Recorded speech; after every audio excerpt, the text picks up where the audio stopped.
Assalamualaikum warahmatullahi wabarakatuh. Bismillahirrahmanirrahim. Alhamdulillahirabbil alamin, hamdan na'imin, hamdan syakirin, hamdan yuwafi ni'amahu wa yukafi mazidah. Ya Rabbana lakal hamdu kama yanbaghi li jalali wajhika wa 'azimi sultanik. Allahumma shalli wa sallim wa barik ala sayyidina Muhammad wa ala alihi wa sahbihi wa mawalah. La hawla wa la quwwata illa billahil alil azim. Hadratul mukarramin, monggo segenap para jamaah, Bapak Ibu sekalian semuanya, dibuka kitabnya halaman 165,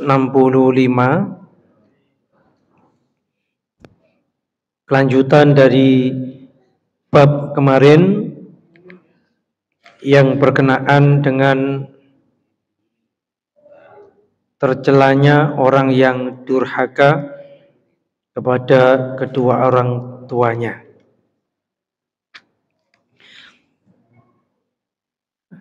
Yaitu di lembar halaman 165 yang paling bawah itu, hadis Nabi Muhammad SAW.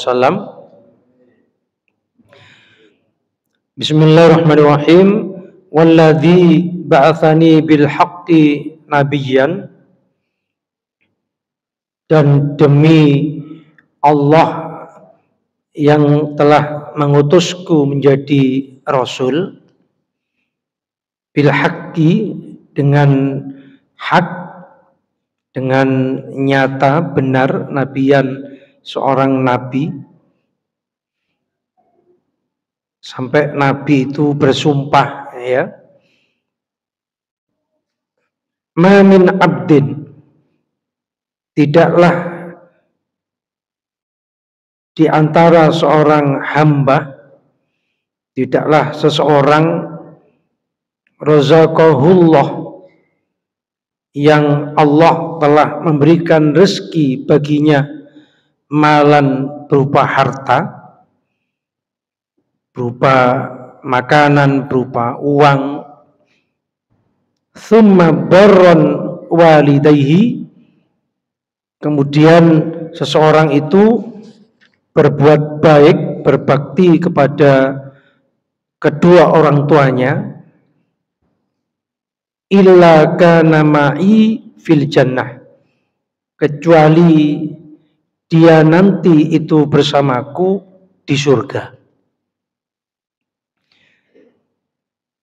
Illa kana ma'i fil jannah, kecuali baginya nanti bersamaku di surga.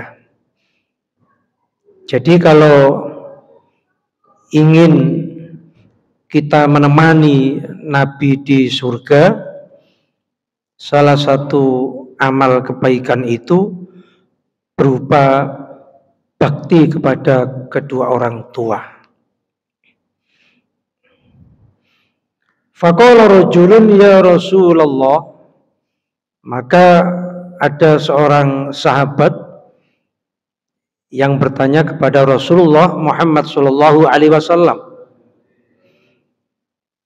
fa in lam yakul lahu walidani fid dunya, maka jika baginya itu sudah tidak memiliki kedua orang tua di dunia ini karena sudah meninggal dunia, fama yaf'alu, maka apa yang diperbuat ya Rasul? Jadi kalau orang tuanya masih hidup, itu seperti yang kemarin kita terangkan, ya, yaitu menunaikan hak kedua orang tuanya. Jadi kalau orang tuanya masih hidup, menunaikan kedua hak kedua orang tuanya. Apa hak kedua orang tuanya itu? Jikalau kita diajak ngomong, dinasihati, dituturi, hendaknya kita dengarkan, kita perhatikan. Tidak saja didengarkan, tapi hendaknya ditaati. Yang kedua, kalau orang tuanya masih hidup, orang tua itu tentu kan kadang demi anak cerewet, menasihati anak-anaknya itu kadang karena sayangnya, maka dilarang kita untuk membantah dan membentaknya, walaupun dengan kalimat walaupun dengan kalimat hus. Terlebih kalau orang tua itu sangat tua, semakin tua biasanya semakin rewel, maka hak anak itu berlaku sopan, jangan sampai suaranya melebihi kerasnya suara kedua orang tua. Kemudian yang diwasiatkan oleh Rasulullah, hendaknya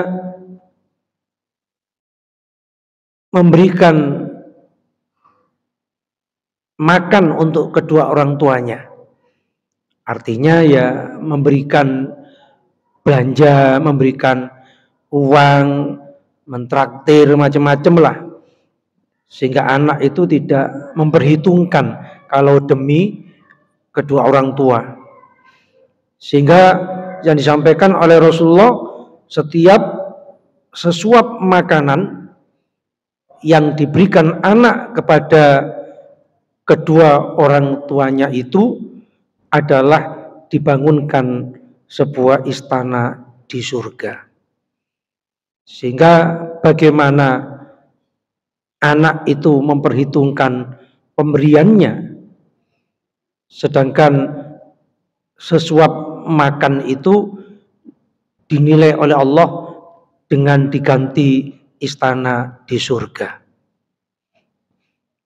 Lalu kemudian ada orang laki-laki yang bertanya, "Ya Rasul, saya sering memberikan belanja kepada ibu saya, tapi ibu saya itu juga sering menyakiti saya. Menyakiti dengan kata-katanya, menyakiti dengan ucapannya, omongannya."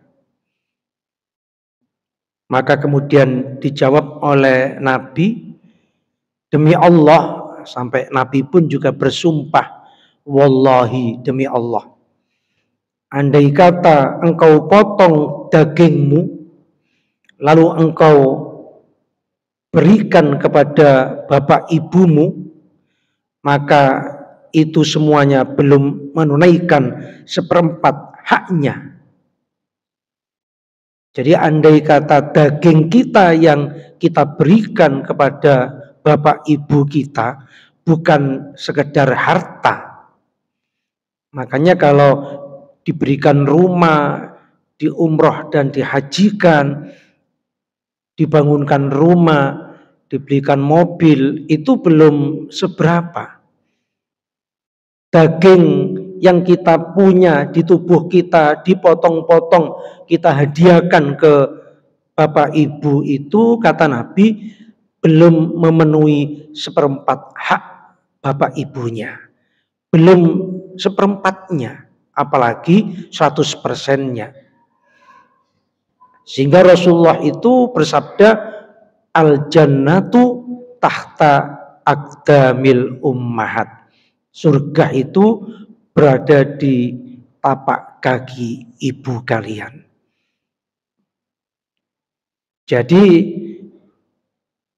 sekalipun namanya orang tua menyakiti kita, itu belum seberapa dibanding hak yang beliau pernah berikan kepada kita.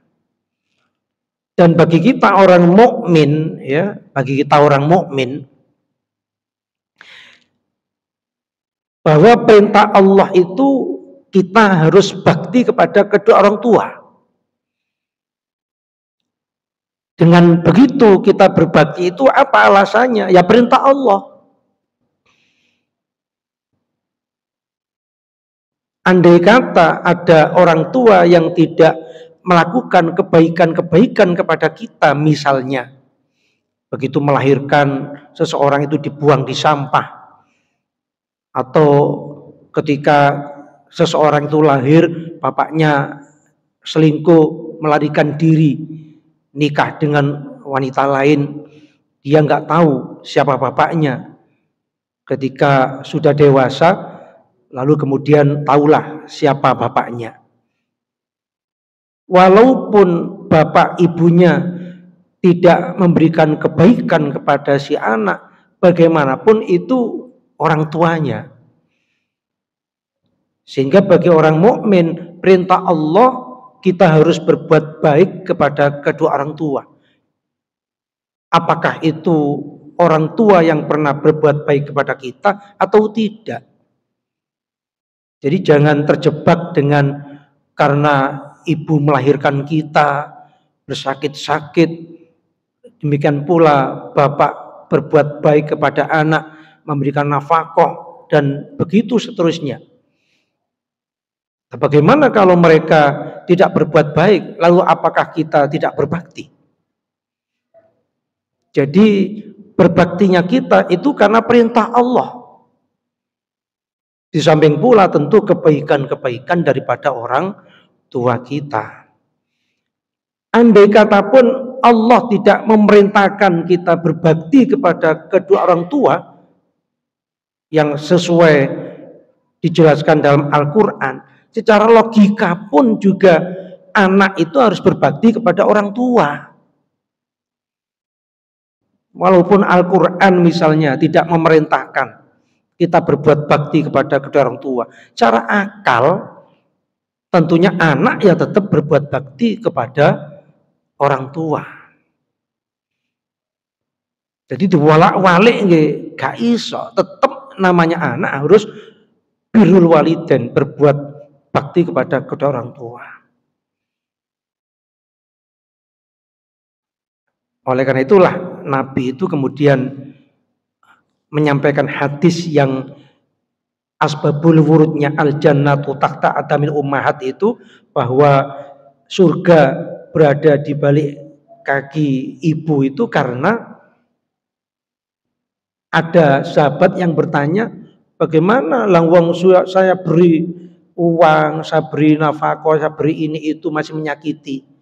Ya udah, terima saja, itulah namanya orang tua. Tetap kebaikan kita nggak boleh putus dan berkurang, karena sebesar apapun yang kita berikan kepada orang tua itu masih belum seberapa, tidak ada apa-apanya dibanding kebaikan kedua orang tua kepada kita. Lalu sampailah pada hadis ini, ada sahabat bertanya, bagaimana ya Rasul kalau orang tuanya sudah tidak ada? Fama yaf'alu, apa yang dilakukan? Qala, ngendika sapa Kanjeng Nabi Muhammad sallallahu alaihi wasallam, yatasaddaqu anhuma, beramallah kalian untuk keduanya. Yatasaddaq, bersedekahlah untuk keduanya. Jadi sedekah itu luas ya. Jadi ya tasaddaqu anhuma, bersedekahlah untuk keduanya. Jadi kita sedekah yang diniati untuk almarhum, almarhumah. Kurban untuk almarhum, almarhumah. Sedekah Al-Quran di masjid sebagai wakaf untuk pahalanya kedua orang tua. Nyumbang karpet untuk masjid yang pahala keduanya untuk kedua orang tua.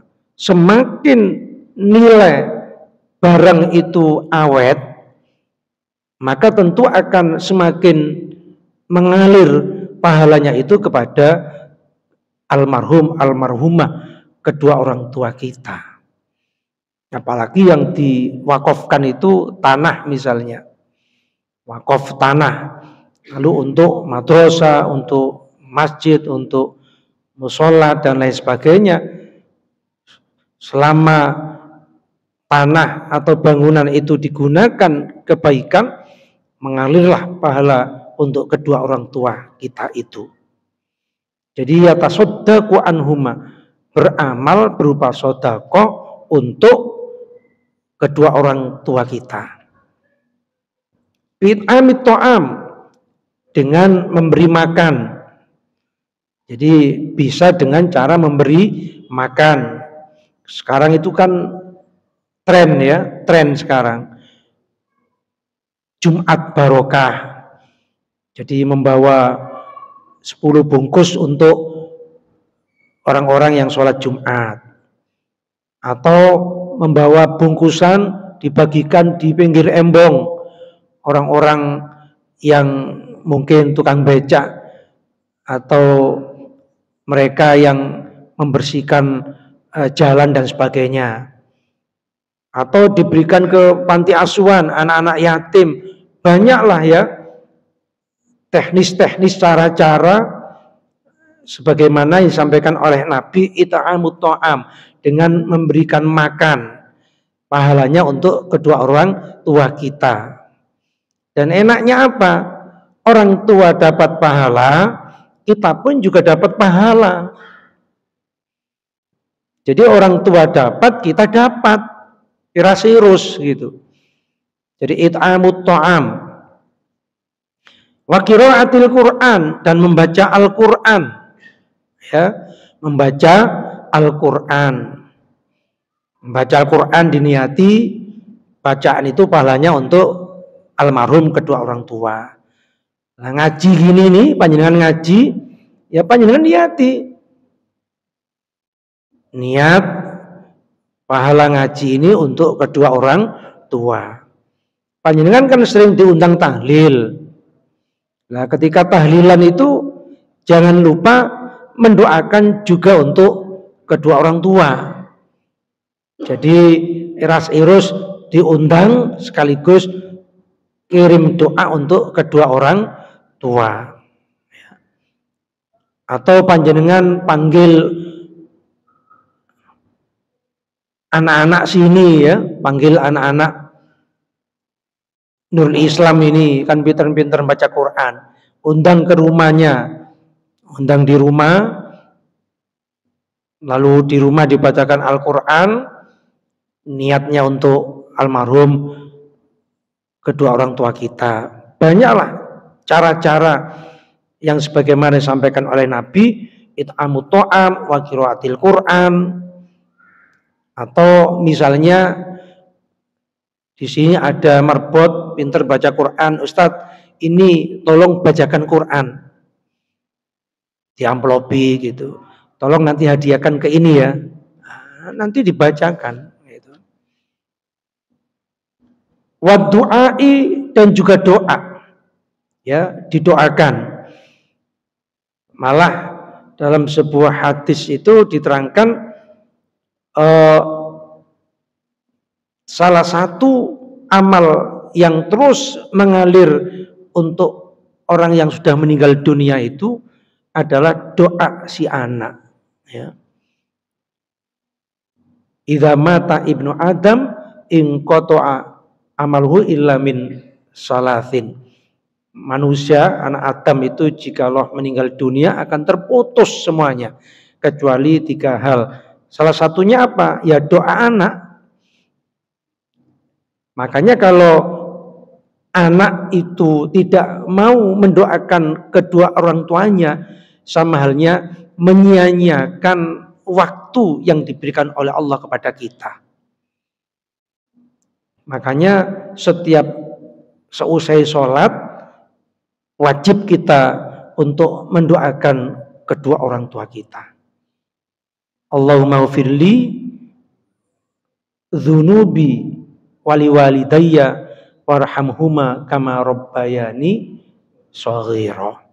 Kalau imam agar dibaca secara jamak, Allahumma ighfir lana dzunubana wali walidina warhamhum kama rabbayana shighara.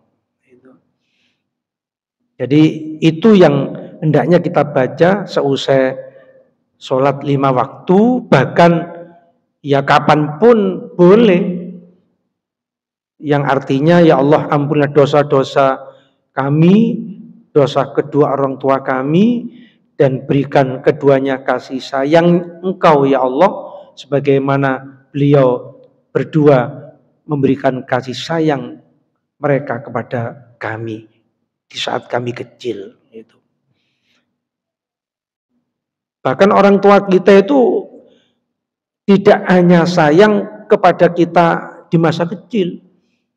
Kalau jenengan ini, kalau menurut syariat ya, kalau menurut syariat, bahwa orang tua itu putus memberikan kebaikannya, artinya tidak berkewajiban lagi manakala anak itu sudah usia 15 tahun.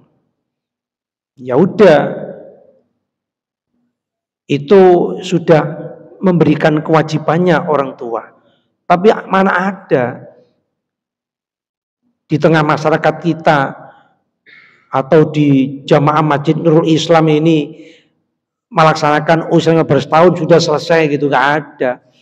Malah SMA-nya disekolahkan, kuliahnya dikuliahkan, setelah kuliah dirabekno, mari rabi dibelikan kendaraan, masih kadang diberikan rumah dan macam-macam. Jadi kasih sayang ibu itu gak terbatas. Apalagi selain doa, barangkali bapak ibu punya wasiat, nah itu wajib dikerjakan, asal wasiatnya baik. Kalau tidak baik ya nggak wajib dilaksanakan. Misalnya saya punya tanah, tolong itu kasihan, gereja itu nggak punya tempat ibadah layak, tetangga kita Nasrani itu berikan saja untuk gereja, lah itu nggak boleh. Untuk sebuah wakaf dalam rangka sesuatu yang maksiat itu tidak boleh. Tapi selama itu baik, ya wajib dilaksanakan. Jadi wasiat, janji orang tua apa. Kemudian barangkali punya utang, nah itu wajib bagi anak itu menyalurkan utang-utang kedua orang tuanya, ya. Sebab kalau tidak disaur, kasihan almarhumah, sekalipun mereka meninggal dunia dalam keadaan syahid sekalipun itu ditangguhkan untuk masuk surga. Apalagi yang bukan syahid. Makanya orang yang terbebani utang itu sangat berat di akhiratnya. Nabi saja tidak mau mensolati selama belum ada yang mau menanggungnya, nanggung utang itu. Makanya disitulah kewajiban anak, ya, walaupun semampunya dicicil dan sebagainya. Yang penting ada niatan baik, anak nyaur utangnya kedua orang tuanya. Lalu kemudian silaturahim, ya. Jadi anak itu wajib rukun. Jadi rukun itu salah satu berbuat baik kepada kedua orang tua. Orang tuanya nggak ada kok malah kegeran warisan, malah siwak gak wawu, malah tukaran, malah saling menjauh. Lah itu sama halnya durhaka kepada kedua orang tua. Jadi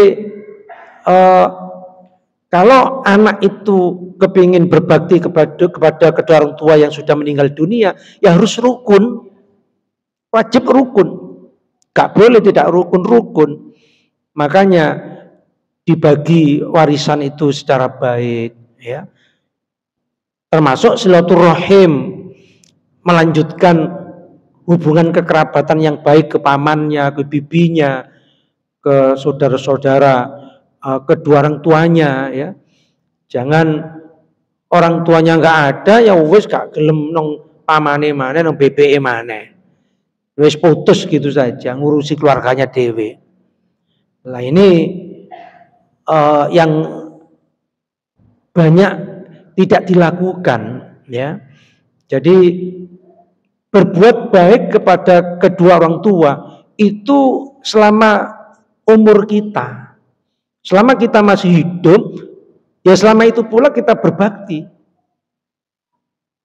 Tidak sebatas orang tua kalau sudah meninggal, ya udah selesai urusan. Tidak.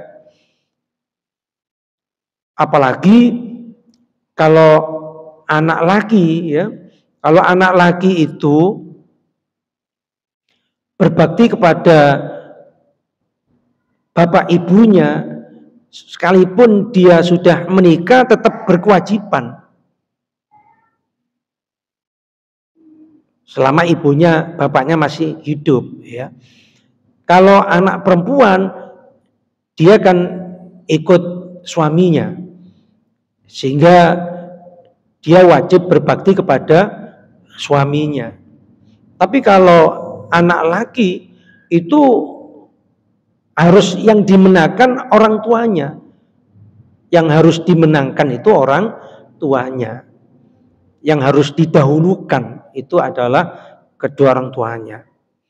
Tapi kalau sudah meninggal dunia, ya tentunya laki perempuan ya sama cara baktinya, ya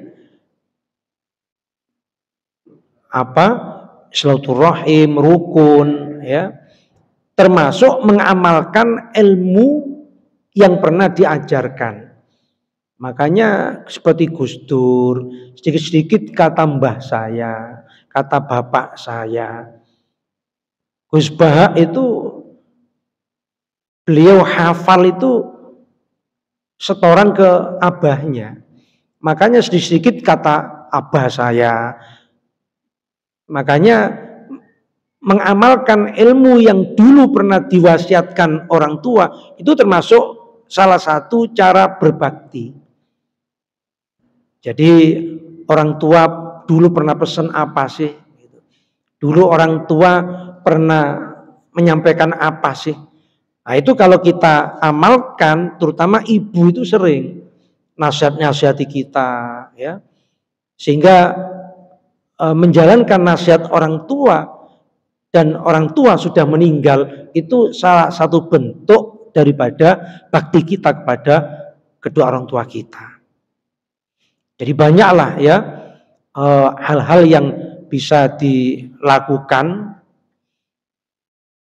Fa in tarokahuma, maka jika meninggalkannya, kata Nabi, jadi meninggalkan tidak mau berdoa untuk keduanya, tidak mau sedekah untuk keduanya, tidak mau memberi makan kepada fakir miskin, anak yatim dan sebagainya, yang pahalanya untuk kedua orang tua itu, atau tidak mau beramal untuk kedua orang tua itu, faqad aqqahuma, kata Nabi, faqad aqqahuma, maka sungguh dia durhaka kepada kedua orang tua. Jadi sungguh durhaka. Jadi kalau anak itu wis kadang sodako ya enggak, ndongakno ya enggak, berbuat baik ya enggak demi kedua anak orang tuanya itu, faqad aqqahuma, kata Nabi. Sungguh, qad itu kalau di dalam bahasa Arab itu menunjukkan litahqiq, jadi penekanan. Sungguh benar-benar anak itu durhaka kepada kedua orang tua.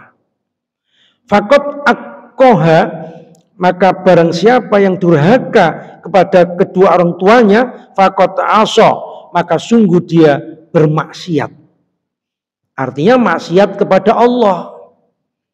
Jadi maksiat kepada Allah Subhanahu wa ta'ala. Karena di dalam hadis itu ada ridho Rabbi fi ridhol walidain wa syukur Rabbi fi syutil walidain. Ridhonya Allah itu terletak keridhaan kepada kedua orang tua. Demikian pula murka Allah, ya. Jadi kalau kepada orang tuanya berbuat buruk, Allah pun juga murka, ya. Allah pun juga murka. Jadi kalau barang siapa yang durhaka kepada kedua orang tuanya, itu sama halnya durhaka kepada Allah. Makanya di sini nanti ada cerita ya di sini itu di zaman Nabi itu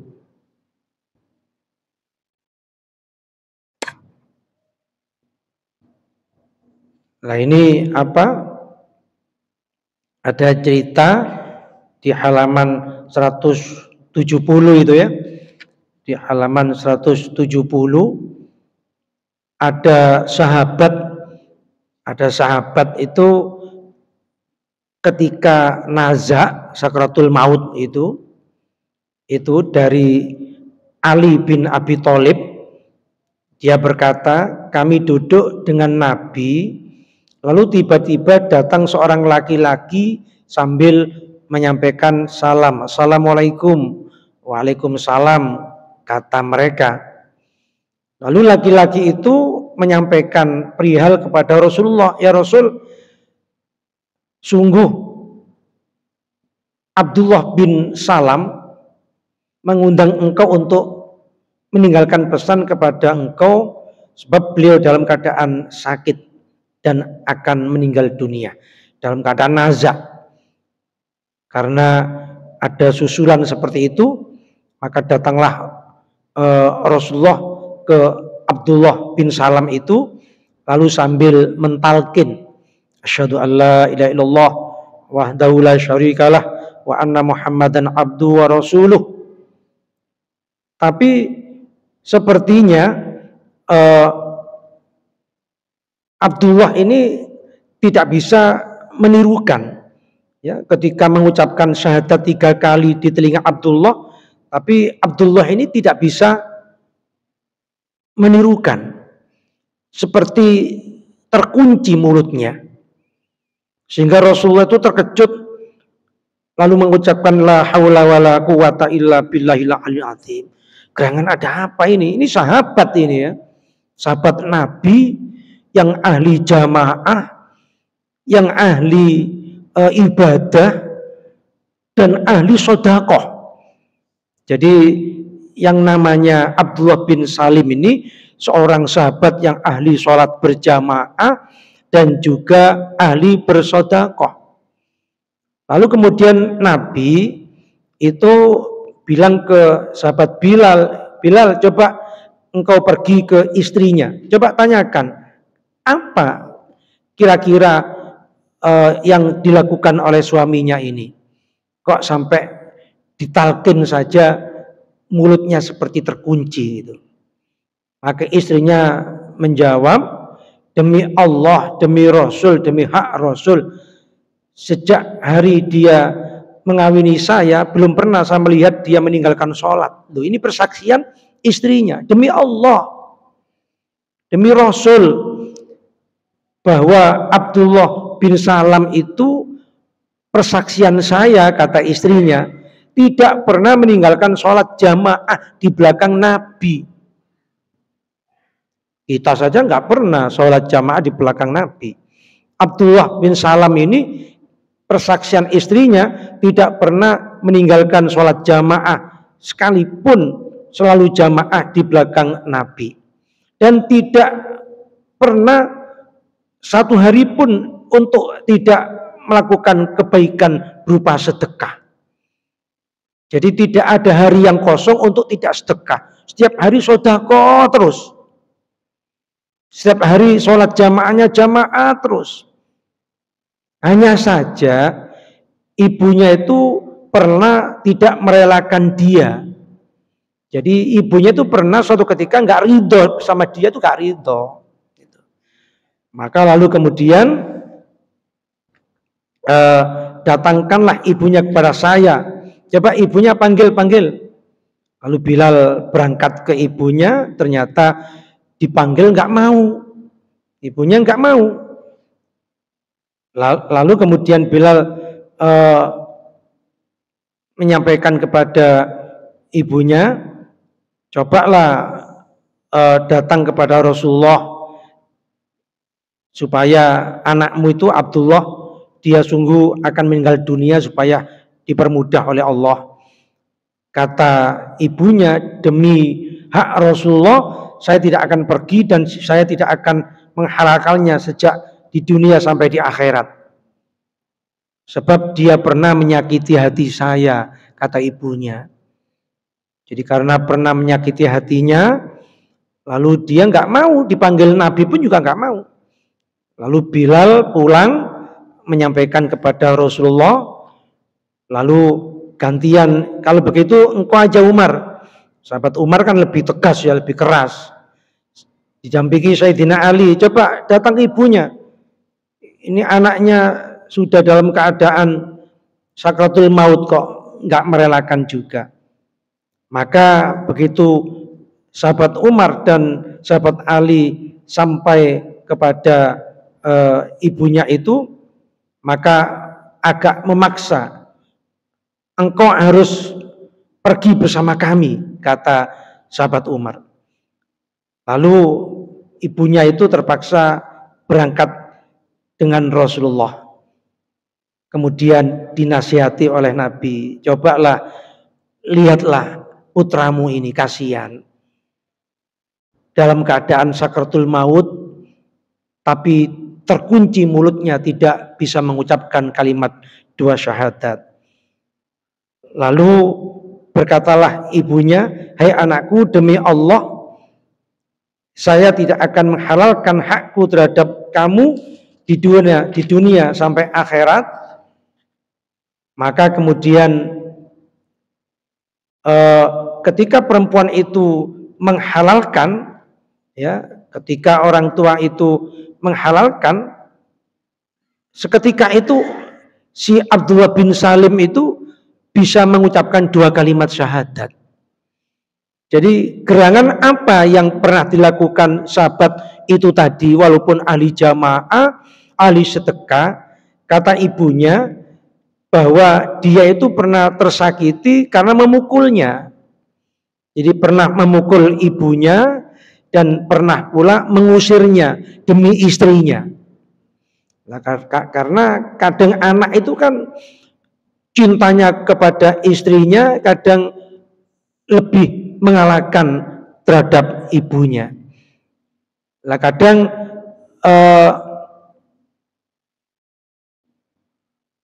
anak itu nggak terasa kan, mengusir orang tuanya itu ketika jompo, lalu kemudian orang tuanya itu diletakkan di yayasan sosial, di dinas sosial. Sekarang kan banyak orang tua yang sudah jompo-jompo tercakup dinas sosial itu. Nah, itu termasuk salah satu bentuk pengusiran. Saya tuh kapan hari punya tetangga ya, sudah tua gitu. Begitu suatu ketika mungkin pekun jalan-jalan di sebuah tempat dicakup Densos ya, dinas sosial itu dicakup ya. Akhirnya diletakkan di Keputih saja. Lalu kemudian karena ada yang mengenalinya, diberitakan ke anaknya. Loh, anaknya nggak mau ngakoni, kan repot. Itu loh bapakmu kecakup, dipikir gelandangan itu. Ya biarkan saja katanya gitu. Lah ini kan anak durhaka itu namanya. Ternyata setelah 2 hari kalau nggak salah meninggal dunia. Nah, jadi setelah 2 hari meninggal dunia bapaknya itu. Lah ketika ditanya, loh kenapa itu bapak kamu kok dipanggil kemudian tidak mau menjemput, nanti membuat perceraian keluarga saya, merusak rumah tangga saya, begitu. Jadi kadang anak itu demi rumah tangganya, demi mengayomi istrinya dan sebagainya, kadang orang tua itu dijauhkan. Orang tua itu malah ada yang diletakkan di dinas sosial, ada yang banyak hal-hal yang seperti itu. Itu namanya kedurhakaan. Jadi sehingga Nabi itu bersumpah, demi Allah, anak yang menyakiti kedua orang tuanya, dia akan mati dalam keadaan mulutnya terkunci. Artinya nggak bisa bersyahadat nanti. Jadi ini sahabat yang ahli berjamaah, Abdullah bin Salim, ahli berjamaah tanpa hari tanpa bersedekah, itu masih belum bisa menolong, masih kalah dengan orang tua kalau durhaka kepada orang tua. Nah, makanya di hadis ini tadi kelanjutannya, ya, di fakot aso, maka sungguh durhaka kepada orang. Jadi bukan ketika orang tua masih hidup, tapi kedua orang tua yang sudah meninggal dunia, lalu kemudian kita nggak mau mendoakan, bersedekah, berbuat kebaikan, kan itu sama halnya mengusir ke akhirat itu. Mendingan diusir di densos, diusir nang kuburan, ya. Begitu nang kuburan wis gak didongakno, wis gak disodakoi, gak diberi kebaikan. Makanya kata Rasul, fakot aso, sungguh yang demikian itu maksiat kepada Allah. Waqala, maka kemudian Nabi melanjutkan sabdanya, ma min abdin shallal fariidhah wa da'a li walidayhi bil maghfirah wal istijaballahu ta'ala lahu du'ahu wa ghafara lahu bi barakatin du'aihi lahuma walau kana fasiqaini. Tidaklah seseorang itu yang sholat fardu lalu kemudian berdoa untuk keduanya, memohonkan ampun.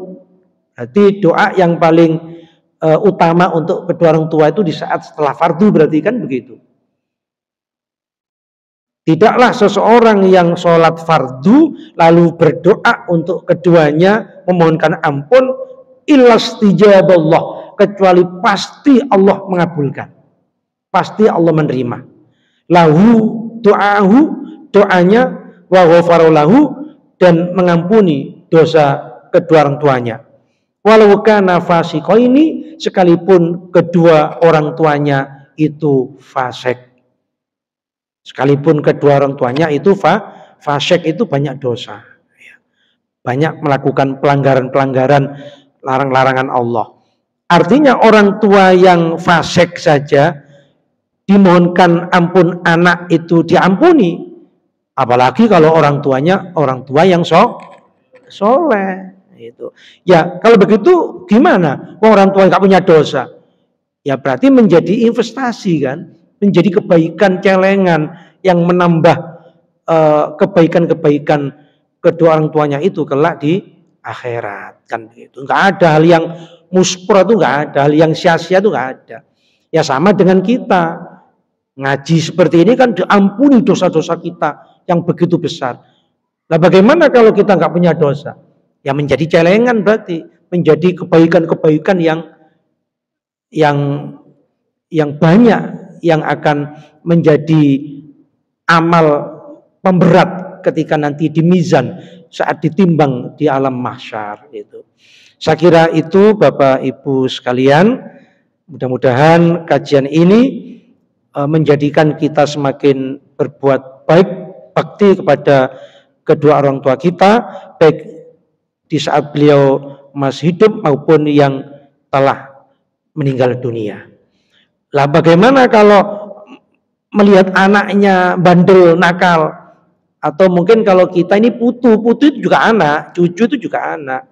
Coba amalkan setelah sholat maghrib itu Fatihah, Al-Fatihah itu 90 kali. Jadi liruh fulan siapa gitu, namanya siapa, untuk ruhnya siapa gitu ya, namanya siapa, setelah sholat maghrib bacakan Al-Fatihah 90 kali. Kalau setiap sholat 5 waktu selain maghrib cukup sekali-sekali. Insya Allah kebandelannya, kenakalannya itu oleh Allah akan diganti dengan kebaikan. Anak sekarang kan begitu. Beda dengan anak dulu. Anak milenial itu kalau dituturi itu malah ngamuk, kan begitu, bandel itu. Nah, itu perlu dibacakan ruqyah. Lah, meruqyah anak itu habis maghrib bacakan Al-Fatihah 90 kali. Ya termasuk cucu itu anak ya. Ada yang mau bertanya? Cukup? Isa. Ya, pertanyaannya cuma akan datang saja. Disimpan ya, ditulis gitu. Mudah-mudahan diberikan oleh Allah ilmu yang manfaat. Mari kita tutup dengan doa majelis bersama-sama. Subhanakallahumma wa bihamdika asyhadu an la ilaha illa anta astaghfiruka wa atubu ilaik. Assalamualaikum warahmatullahi wabarakatuh.